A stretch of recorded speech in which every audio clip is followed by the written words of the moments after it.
Usama, thanks for being here. Hi, Jay. Good morning. Thank you for having me. It's very exciting to be here. I'm excited to have you. Tell me, before we get into the questions that we like to lead off the program with, tell me a little bit about Ronin Cannabis, the who, what, when, and where. Sure. So, Ronin Cannabis was founded during the pandemic a year and a half ago. It's me and Chester Carreri, who's my partner in the other businesses that we have. And we are starting in Southwestern Ontario. We are proudly have opened our first location in Guelph, Ontario.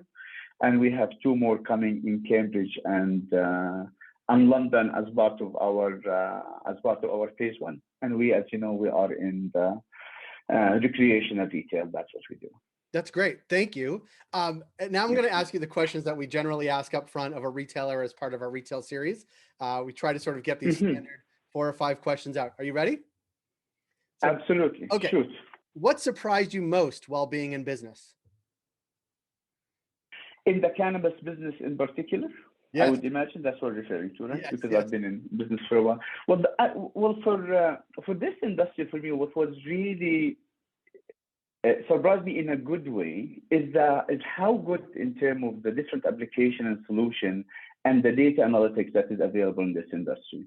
I've been in another business, the mobility, for almost 20 years right now, and we're not even remotely close to where this industry is. So it's very refreshing to see the innovation and the technology and the data-driven, considering we've been only legal since 2018. That has been an amazing way. And I think for all of us as a small business, it is one of the reasons that will allow us to really expand and grow our business, is the ability to really manage the different locations with all the data that you're able to access between Hitsit and Cova and a few other partners. That's right on the money. Does that make sense? I think so. Well, it's funny because I agree there's a lot of data and analysis, and we'll get into it actually as part of this program a little bit later. But it is also one of the things that in 2018 people were operating without any of that, really, right? So you think about the evolution, and since 2018 to 2021, you can get access to impressive. Yeah, absolutely. Some of the partners like Dutchy and Cova and all of them, and the way they created an ecosystem where all of them sort of speak to each other, I think was brilliant and very innovative. And it's and we come from the technology, so we get very excited when we see that technology, and it's been very refreshing for sure. I like to hear that. Okay, so what's something you have changed since opening the store and getting to know the customers? Like, what's one thing you've changed? Well, this is, I would say, maybe a little bit prior to opening the client. One of the major changes we did by working with the Veteranic Group is really to do a little bit more focus on the client journey. And we thought about it, as you know, during the pandemic, from them waiting outside of our door all the way as eventually the plan was when we had the in-store experience of how the journey inside. And I know when I first started working with the Veteranic Group, in essence, what we did is we did 180 degrees in terms of the layout of the store to really sort of support that client experience. So we put a lot of thought in it, and that was prior to the opening. Now, in terms of opening, as you know, we happen to open door to the public during just a couple of days ago. So we still are looking for some data and some of the client behavior to try to see where some of the adjustment is going to happen. And again, we're looking about the data we get from Hitsit and Cove in terms of inventory, what does move, what doesn't.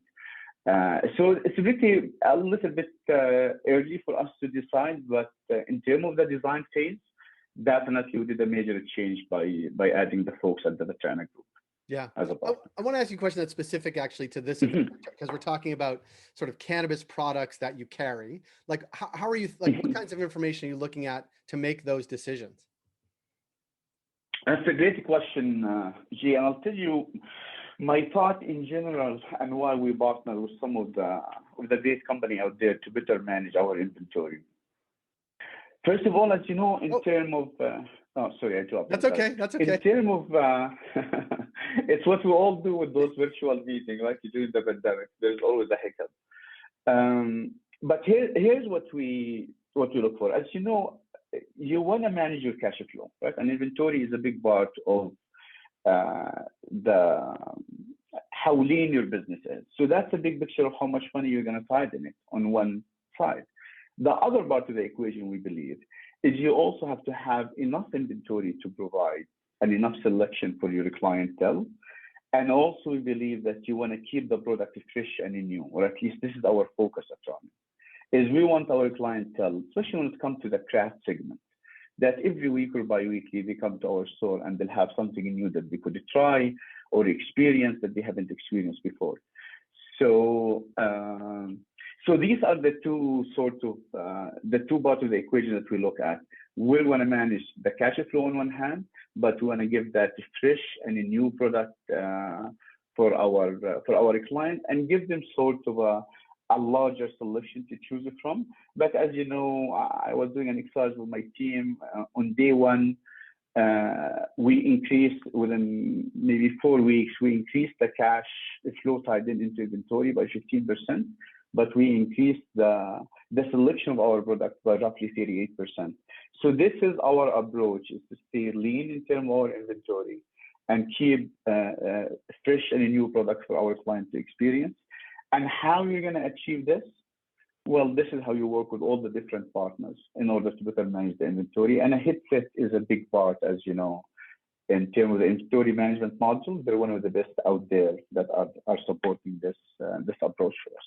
Yeah, it's amazing. Does that? I hope it's not long-winded answer, but it's a key part of the business. Well, I think, we talk to a lot of retailers, obviously, and this is a big challenge: how to manage the inventory, do it well, what to carry first, second, and third, how to keep it moving, how to keep it fresh, and then how to keep it, frankly, profitable is the sort of other part of it. But you have a very thoughtful approach, and that's exciting to hear. Let me ask you sort of the final question, and it's a looking forward question. That is, like, what makes you feel inspired about the future of cannabis retail?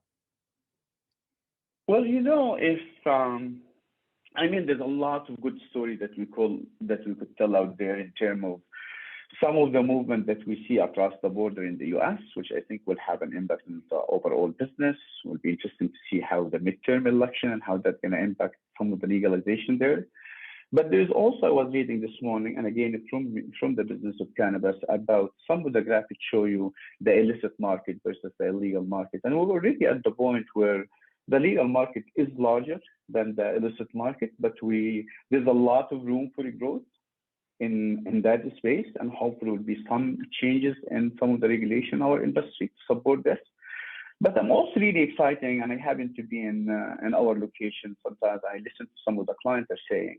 I also believe there's an amazing potential growth in the market for those users who have never used it. And I've seen a few clients in our store who came in looking for some CBD product, or those who are experimental and stop by and say, we like the space, it feels safe, it feels welcoming.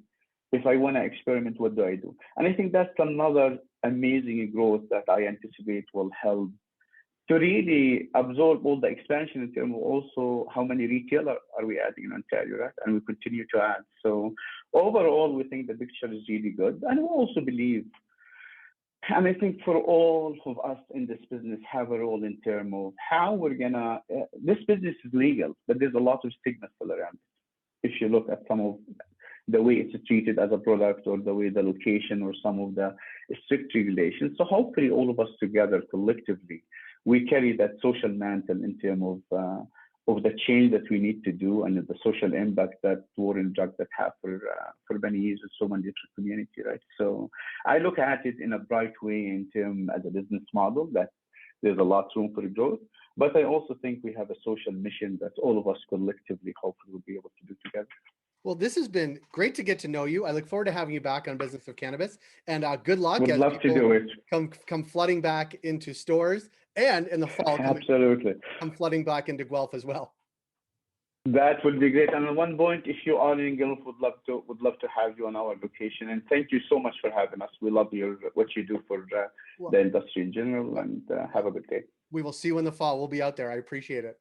Yes, sir. Thank you, Jake. Thanks, bye-bye. Usama. Thank you. Okay. Have a good day. Bye-bye.